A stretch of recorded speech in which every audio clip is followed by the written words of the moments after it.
नमस्कार विद्यार्थी मित्रों, फरी पाछा आपणे धोरण 10 सामाजिक विज्ञान प्रकरण 18 भाव वधारो अने ग्राहक जागृति भाग 2 आपणे एमां भाव नियंत्रण शा माटे ए मुद्दानी आपणे चर्चा करवानी छे। तो अहींया तमारे 3 मार्क्सनो प्रश्न पूछाय कि भाव नियंत्रण शा माटे अने भाव वधाराथी थती असरो जणावो। आवो 3 मार्क्सनो प्रश्न पूछाय तो आपणे भाव नियंत्रण शा माटे जरूरी छे तो पहेलो ए मुद्दानी चर्चा करीए। तो सतत भाव वधाराने फुगावाजन्य जे भाव वधारो आपणे कहीए छीए तो एवा भाव वधारानी अर्थतंत्र तथा समाजना लोक जीवन पर व्यापक दुर्गामी અને વિપરીત અસરો પડે છે। આ અસરોથી બચવા આજે ભાવ નિયંત્રણ એની આવશ્યકતા ઊભી થઈ છે। તો આ જે ભાવ વધારો છે એ શું અસર કરે છે કે જેથી કરીને આપણે એના નિયંત્રણ કરવાની જરૂરિયાત ઊભી થઈ। તો એના વિશે આપણે જોઈએ। તો બીજો મુદ્દો ભાવ વધારાથી થતી અસરો, એમાં સૌથી પહેલી અસર જોઈએ तो भाव वधाराथी नफामां वधारो थाय छे। बीजू नफामां वधारो थाय એટલે આવક પણ વધે, આવક વધે એટલે ખરીદ શક્તિ પણ વધે, ખરીદ શક્તિ વધે એટલે ચીજ વસ્તુની માંગમાં પણ વધારો થાય, ચીજ વસ્તુની માંગમાં વધારો થાય એટલે ભાવમાં પણ વધારો થાય। તો આ જે વિષ ચક્ર છે એ સતત ચાલ્યા કરે છે અને આ ભાવ વધારાના વિષ ચક્રને કારણે ગરીબ અને મધ્યમ વર્ગીય લોકો જે છે એનું જીવન એ દુષ્કર બને છે। બીજું આપણે જોઈએ ભાવ વધારાથી મૂડી સર્જનના દરમાં ઘટાડો થાય છે, ઉત્પાદન ઘટે છે, નવા ધંધા રોજગાર ઉદ્યોગો એ અટકી જાય છે। કારણ કે એની અંદર આપણે જોઈએ तो भाव वधाराथी अर्थतंत्र ऊपर आ विपरीत असर। तो मूडीनुं सर्जननुं जे दर छे एमां घटाडो थाय। हवे मूडी सर्जन दरमां घटाडो थाय जेने कारणे उत्पादन पण घटे। उत्पादन घटाडવું પડે तो धंधा रोजगार उद्योगो छे ए पण एना उपर पण एनी असर पड़े छे, ए पण अटकी जाय छे। विदेशी मूडी रोकाण घटे छे, आयाती वस्तुओमां વધારો, विदेशमांथी આપણે वस्तु आयात કરીએ છીએ એ आयाती वस्तुओमां વધારો થતા जे આપણે નિકાસ કરીએ એ દેશ માટે ફાયદાકારક છે, જ્યારે આયાત કરીએ એ જેટલી વધારે આયાત એટલી દેશના અર્થતંત્ર ઉપર વધારે અસર કરે છે। તો અહીંયા આયાતમાં વધારો થાય જેથી કરીને શું થાય તો હુંડિયામણ આપણું જે છે એ ખર્ચાય છે આયાતની પાછળ અને એક નવી જ સમસ્યા ઉદ્ભવે છે। આવશ્યક ચીજ વસ્તુઓનું ઉત્પાદન ઘટતા અછત સર્જાય છે જેથી કરીને प्रजाનું જે જીવન ધોરણ છે ખાસ કરીને ગરીબ અને મધ્યમ વર્ગની જે પ્રજા છે એનું જીવન ધોરણ કથળે છે, ગરીબો વધુને વધુ ગરીબ બનતા જાય છે। દેશમાં ચીજ વસ્તુઓનું ઉત્પાદન ખર્ચ વધે છે જેથી વસ્તુ મોંઘી થાય છે। આપણે અગાઉ જોઈ ગયા ભાવ વધારાનું એક કારણ કે કાચો માલ છે એ મોંઘી કિંમતે મળે તો ઉત્પાદન ખર્ચ વધે, વેતન ચૂકવવું પડે, જે કામદારો છે વધારે વેતન માંગે તો એ પણ શેના ઉપર આવે તો કે વસ્તુનો ભાવ વધારો થાય।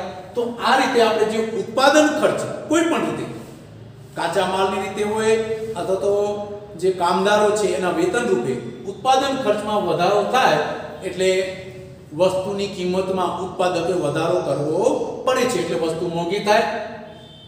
દેશની નિકાસી વસ્તુઓના ભાવ વધતા અને પ્રમાણમાં आयाती वस्तुओं सस्ती होवाने कारणे આપણે જે દેશની જે નિકાસની વસ્તુઓ છે એના ભાવ વધી જાય છે જેથી કરીને આંતરરાષ્ટ્રીય બજારમાં આપણે જોઈએ છીએ તો ઊંચા ભાવ હોવાથી એની ખરીદ શક્તિ ઘટી જાય। સામે આયાતી વસ્તુઓ સસ્તી હોય છે। આપણે સ્થાનિક બજારની અંદર પણ જોઈએ કે આપણી જે વસ્તુઓ છે ઘણી વખત મોંઘી હોય છે અને વિદેશમાંથી જે વસ્તુઓ આવે એ સસ્તી હોવાને કારણે દેશની નિકાસમાં ઘટાડો થતા અને આયાતોમાં વધતા હુંડિયામણની અસમતુલા સર્જાય છે। હુંડિયામણ છે આપણે આયાત વધી જાય છે, નિકાસ ઘટી જાય છે એટલે હુંડિયામણની અસમતુલા અથવા તો સમતુલા ખોરવાય છે અથવા તો અસમતુલા સર્જાય છે. આયાત નિકાસમાં અસમતુલા સર્જાતા આ એક હુંડિયામણનો પણ પ્રશ્ન આપણી સમક્ષ ઊભો થાય છે. ભાવ વધારાથી ગરીબ અને મધ્યમ વર્ગ, ખાસ કરીને જો ભાવ વધારાની અસર થતી હોય તો ગરીબ અને મધ્યમ વર્ગ એનું જીવન કથળે છે. જરૂરિયાતો પૂરી કરવા, હવે જરૂરિયાતો તો છે જ, પછી એ પોતાની જરૂરિયાતો ગમે તે પૂરી કરવા ગમે તે માર્ગ અપનાવશે અને એને કારણે તો કે ચોરી છે, લૂંટપાટ, હત્યા, ગુનાખોરી, સટ્ટાખોરી, સંગ્રહખોરી, નફાખોરી, કાળા બજાર, ભ્રષ્ટાચાર, આપઘાત, આત્મહત્યા જેવી અનૈતિક પ્રવૃત્તિઓ જ્યારે ભાવ વધે તો પોતાની જરૂરિયાતો એને સંતોષવી જ પડે. તો આવી જરૂરિયાતો સંતોષવા માટે આવી બધી અનૈતિક પ્રવૃત્તિઓ એ સમાજમાં ફેલાય છે અને આ રીતે જોઈએ તો આવી અનૈતિક પ્રવૃત્તિઓથી સમાજની અંદર અવિશ્વાસનું વાતાવરણ પેદા થાય છે અને સમાજનું નૈતિક અધપતન એ પણ થાય છે. આમ ફુગાવારૂપી જે ભાવ વધારો છે એ અર્થતંત્ર માટે બાધારૂપ હોતા તેના નિયંત્રણ લેવાની તાત્કાલિક જરૂરિયાત છે. બરોબર, ખાસ જરૂરિયાત છે એમ પણ આપણે કહી શકીએ. તો આપણે 3 માર્ક્સનો પ્રશ્ન જોયો કે ભાવ નિયંત્રણ શા માટે જરૂરી છે અને ભાવ વધારાથી થતી અસરો. તો આટલી બધી અસરો થાય છે, આ 6 અસરો જે આપણે જોઈ એને કારણે ભાવને નિયંત્રણમાં લેવાની ખાસ જરૂરિયાત છે.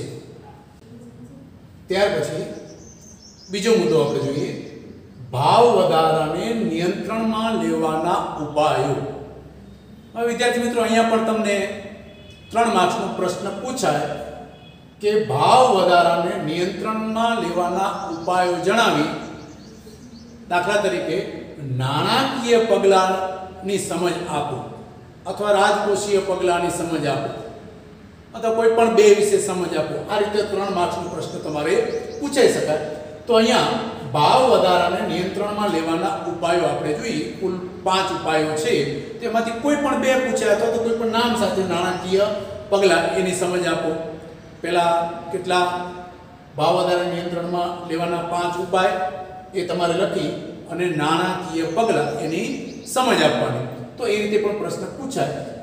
તો આપણે જોઈએ ભાવ વધારાને નિયંત્રણમાં લેવાના ઉપાયો. તો અર્થતંત્રમાં કુલ ખર્ચ સતત વધતું રહે છે. જ્યારે ચીજ વસ્તુઓ સેવાઓનું ઉત્પાદન તેટલા જ પ્રમાણમાં વધતું નથી. અગાઉ આપણે જોઈ ગયા છે કે માંગ વધે છે, ખર્ચ વધે છે, સામે આપણે ઉત્પાદન જે છે એટલું વધારી શકતા નથી અને એને કારણે ફુગાવાજન્ય જે ભાવ વધારો છે, ભાવ વૃદ્ધિ સર્જાય છે.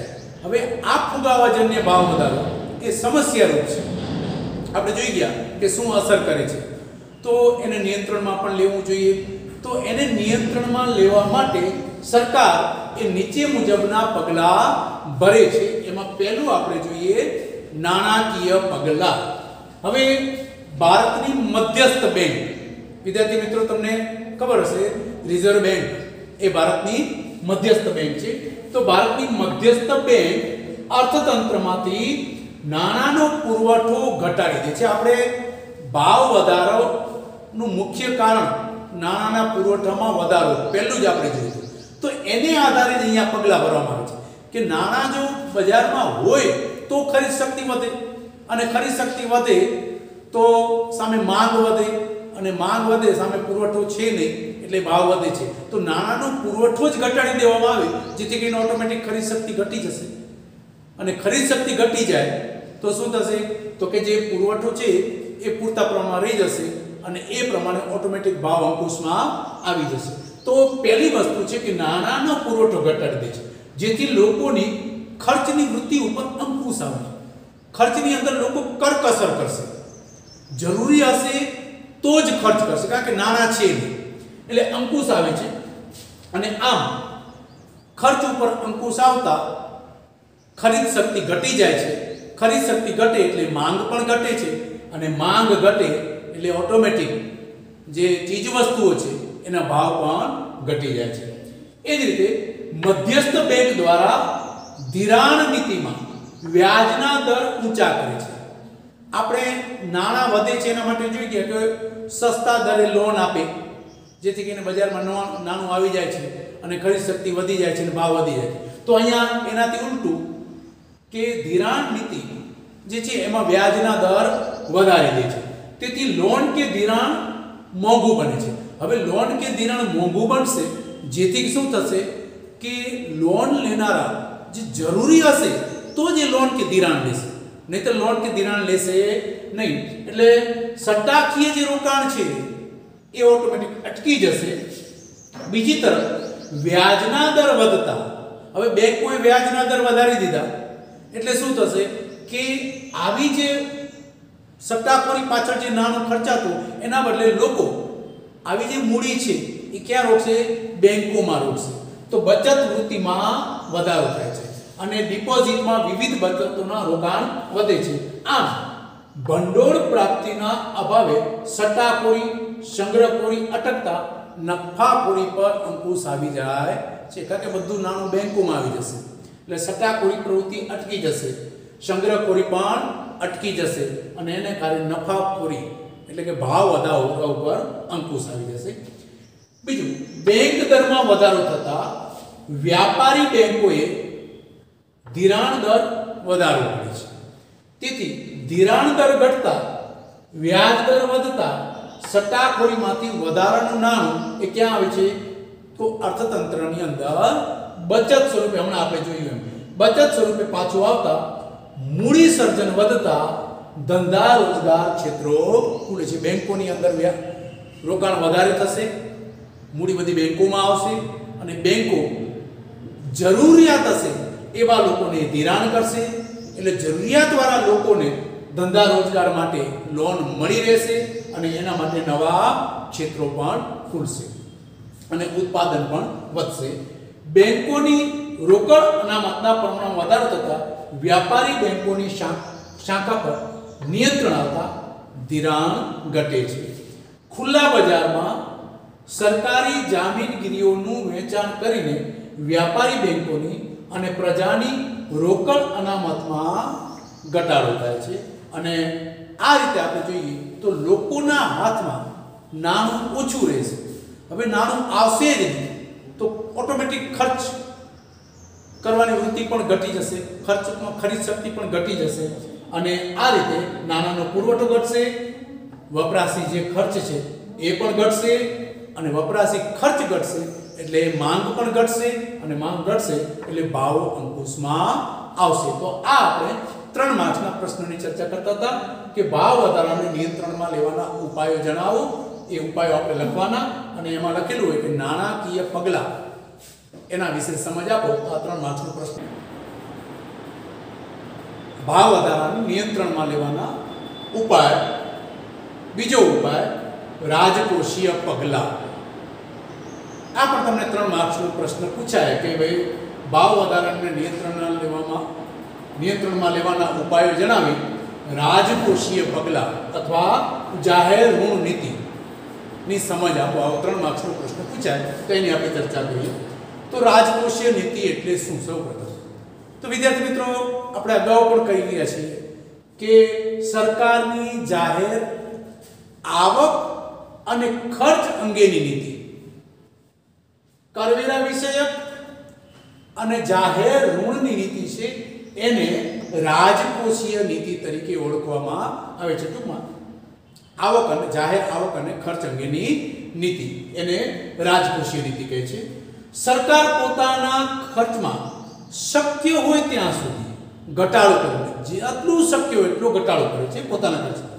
દેશના કુલ ખર્ચમાં ઘટાડો કરીને નાણાંનો પુરવઠો ઘટાડશે. હવે ખર્ચમાં ઘટાડો કરશે એટલે એટલો નાણાંનો પુરવઠો લોકો પાસે ઓછો આવશે.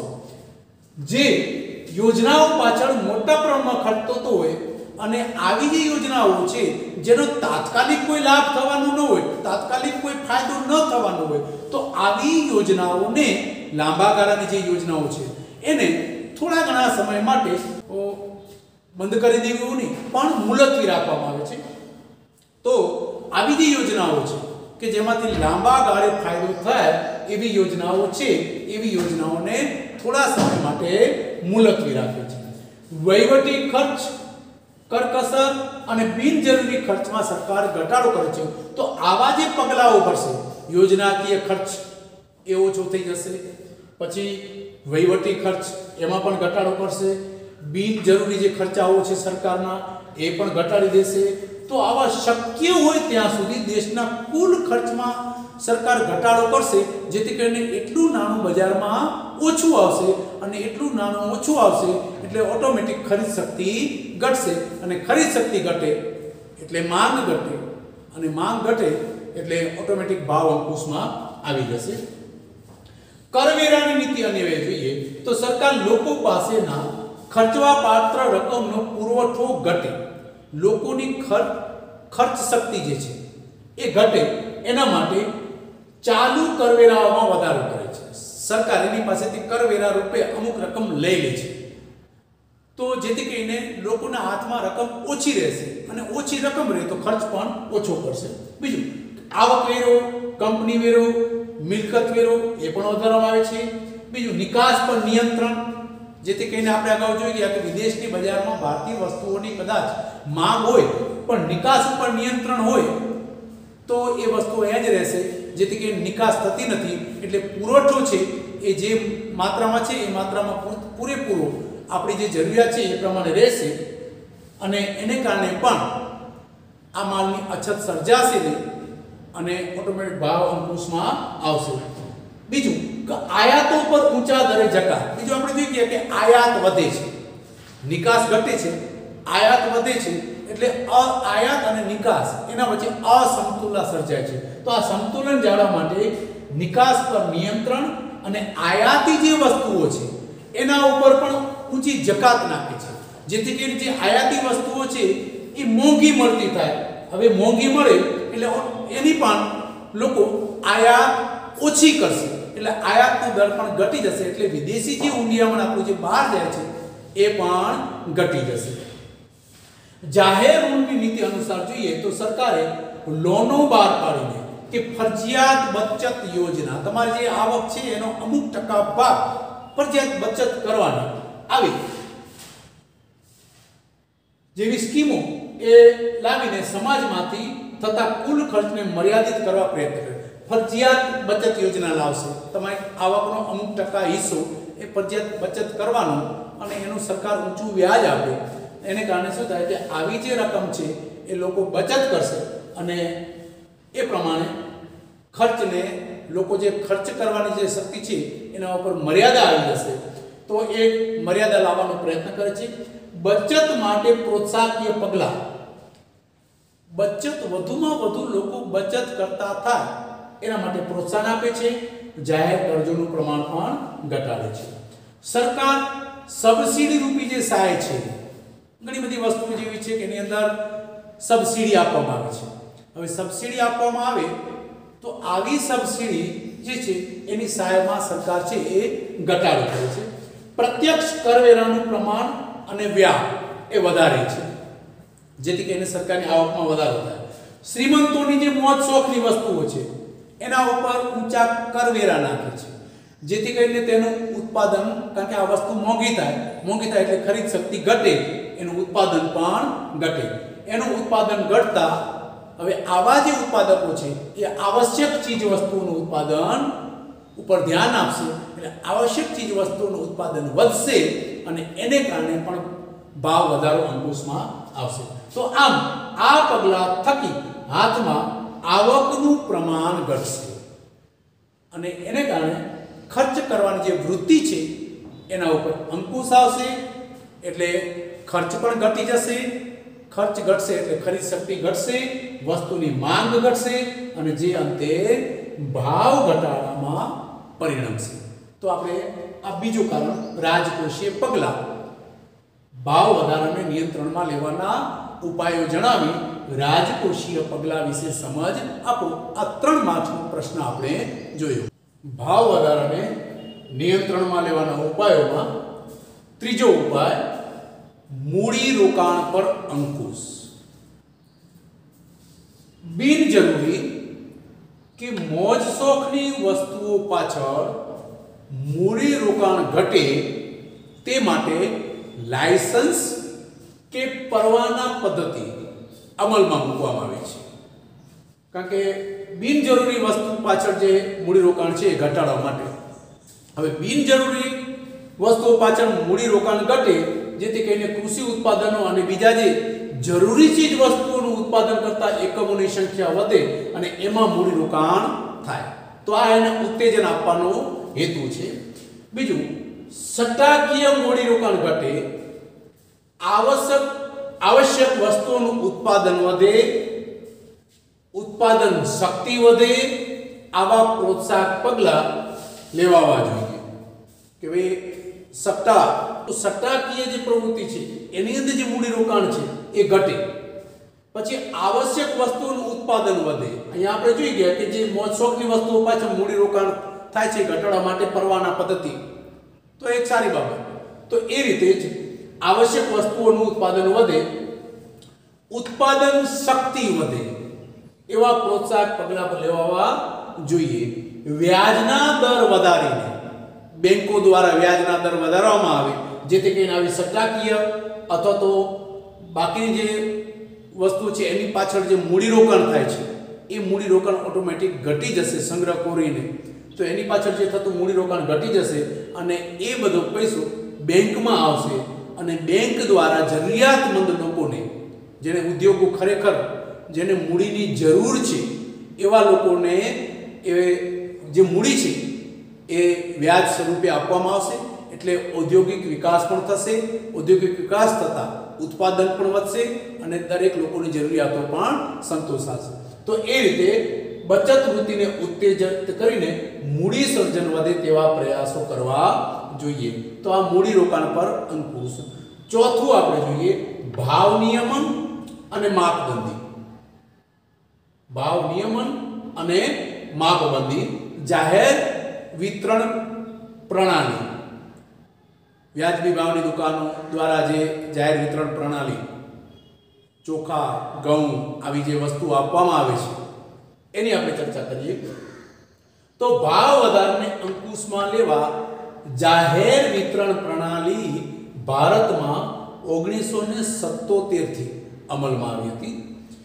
જેનો હેતુ, આજે જાહેર વિતરણ પ્રણાલી અમલમાં આવી એનો હેતુ જોઈએ તો અંત્યોદય અને ગરીબી રેખા નીચે જીવતા જે ગરીબ લોકો છે એ અથવા તો બીજા જે ઓછી આવક ધરાવતા લોકો છે કે જેની આવક એ પોતાની જરૂરિયાતો સંતોષવા પૂરતી છે નહીં, તો એવા ઓછી આવક ધરાવતા વર્ગને આવશ્યક ચીજ વસ્તુઓ વ્યાજબી ભાવે, બજારમાં જે ભાવ છે એના કરતા ઓછા વ્યાજબી ભાવે અંત્યોદય વ્યાજબી ભાવની દુકાનો દ્વારા ઉપલબ્ધ કરાવવાનો છે આનો હેતુ. કે ભાઈ આવા ગરીબી રેખા નીચે જીવતા જે લોકો છે અથવા તો ઓછી આવક ધરાવતા લોકો છે આવા લોકોને વ્યાજબી ભાવે જે જરૂરિયાતની આવશ્યક ચીજ વસ્તુઓ છે એ વ્યાજબી ભાવની દુકાનો દ્વારા એને પૂરી પાડવાનો એક હેતુ રહેલો છે. આજે દેશમાં 4.92 લાખ આવી વ્યાજબી ભાવની દુકાનો આવેલી છે.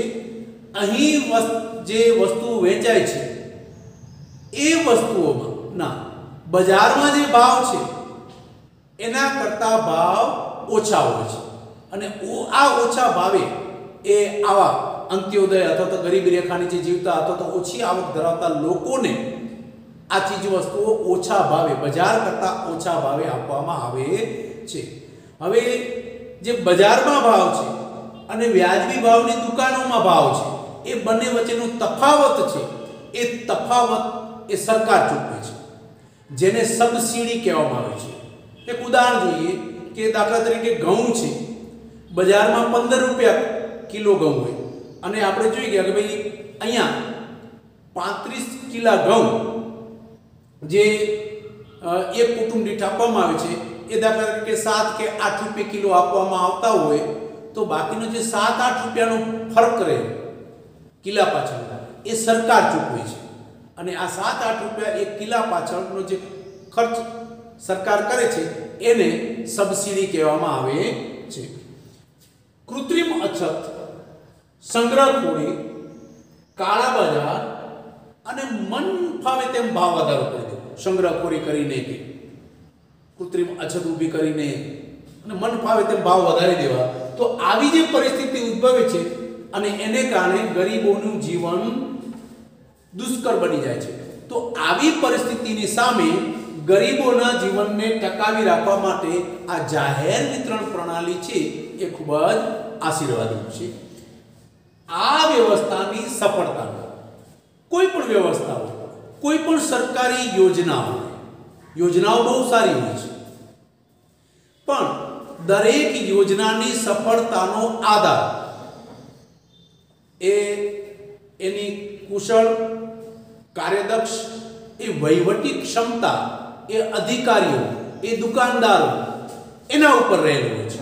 એવી રીતે અહીંયા પણ આ જાહેર વિતરણ વ્યવસ્થા જે પ્રણાલી છે એની સફળતાનો આધાર અનાજ વિતરણ, વહેંચણીની વ્યવસ્થા માટે કુશળ અને કાર્યક્ષમ વહીવટી તંત્ર, પારદર્શી વહીવટ અને પ્રમાણિક એવા દુકાનદારો, એના ઉપર આ જાહેર વિતરણ પ્રણાલી વ્યવસ્થાની સફળતાનો આધાર આના ઉપર રહેલો છે. ભાવ વધારાને નિયંત્રણમાં લેવાના ઉપાયમાં પાંચમો ઉપાય ભાવ નિર્ધારણ તંત્ર. સંગ્રહખોરી, સટ્ટાખોરી, આવશ્યક વસ્તુઓના ભાવને વ્યાજબી સ્તર પર ટકાવી રાખવા તથા તે બજારમાં સહેલાઈથી મળી રહે તે માટે સરકાર આવશ્યક વસ્તુઓના ભાવ નિર્ધારણનું કાર્ય કરે છે. જે પણ આવશ્યક વસ્તુઓ છે એનો ભાવ સરકાર બાંધે છે, ભાવ નિર્ધારણનું કાર્ય કરે છે. અને વેપારીઓને જે ભાવ સરકારે નક્કી કર્યા હોય એ જ ભાવે એ વસ્તુ વેચવાનો આગ્રહ કરે છે. સરકારે ભાવ સપાટીને સ્થિર રાખવા માટે આવશ્યક ચીજ વસ્તુઓનો ધારો 1955 એ અમલમાં મૂક્યો છે. તમને 1 માર્ક્સના પ્રશ્નમાં ખાલી જગ્યા વિકલ્પમાં કે જોડકામાં પૂછાઈ શકે તો સરકારે ભાવ સપાટીને સ્થિર રાખવા માટે આવશ્યક ચીજવસ્તુઓ માટેનો ધારો 1955 એ અમલમાં મૂક્યો છે. જે વેપારી સરકારે આ જે ભાવ નિર્ધારણનું કાર્ય કર્યું, ભાવ નિર્ધારિત કર્યા હોય એ ભાવ પ્રમાણે વસ્તુ ન વેચે અને વધારે ભાવ લે તો તેની સામે આ ધારો 1955 હેઠળ કાનૂની કાર્યવાહી કરી અને એની સજા કરવામાં આવે છે અથવા તો એની પાસેથી દંડ વસૂલવામાં આવે છે. આગળ સંગ્રહખોરી, કાળા બજાર, સટ્ટાખોરી સામે prevention of anti social activities act પાસા એ હેઠળ અટકાયત પણ કરવામાં આવે છે. ભાવ વૃદ્ધિને નાથવા વેપારીઓના ગોદામમાં રાખેલ ચીજ વસ્તુઓનું જથ્થાનું નિયમન.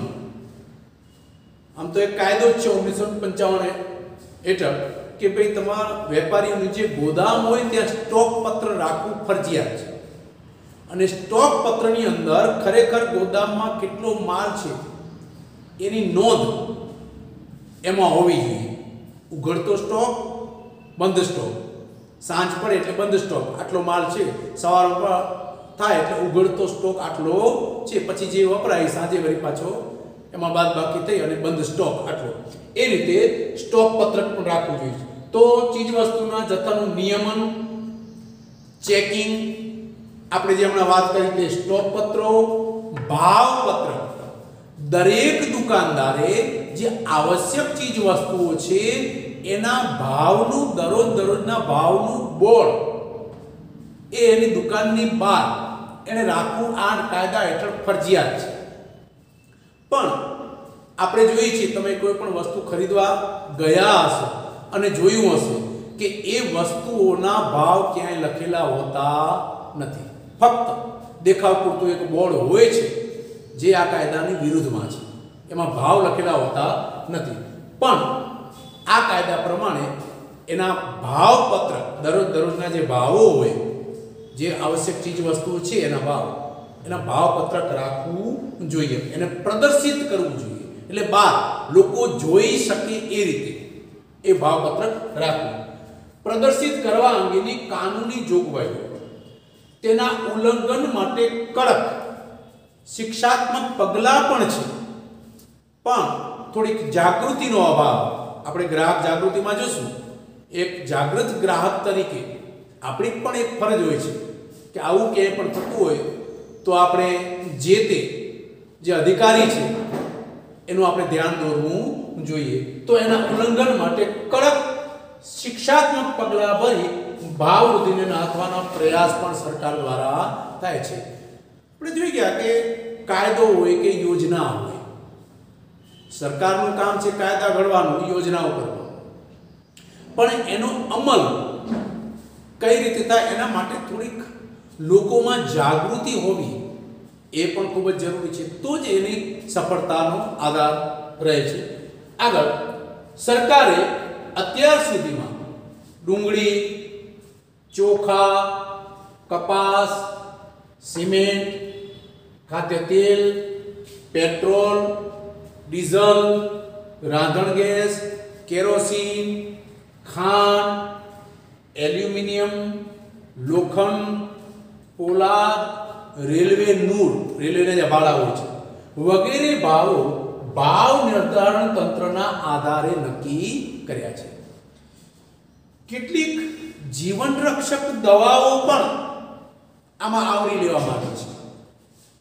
આમ ભાવ વૃદ્ધિને અટકાવવાના ઉપાયો એકબીજાથી સ્વતંત્ર અથવા અલગ નથી. જે આપણે 5 ઉપાય જોયા, એ 5 ઉપાય કઈ સ્વતંત્ર નથી, પણ એકબીજા સાથે પરસ્પર જોડાયેલા છે, પરંતુ પરસ્પર આધારિત છે. તેથી છૂટાછવાયા પગલાં ભરવાને બદલે આ ભાવને નિયંત્રણમાં રાખવા માટે સર્વગ્રાહી બધા જ પાસાઓને ધ્યાનમાં રાખીને જો પગલાં ભરવામાં આવે તો આપણે ધાર્યા પરિણામો લાવી શકીશું. તો આપણે આ 3 માર્કનો પ્રશ્ન ભાવ વધારે નિયંત્રણમાં લેવાના ઉપાયો જણાવી અને દાખલા તરીકે તમને પૂછાય કે ભાવ નિર્ધારણ તંત્ર વિશેની સમજ આપો. આવા 5 માંથી કોઈ પણ 2 વિશે પૂછાય અથવા કોઈ પણ 1 ઉપાય વિશે પૂછાય તો એ રીતે આપણે 3 માર્કનો પ્રશ્ન જોયો.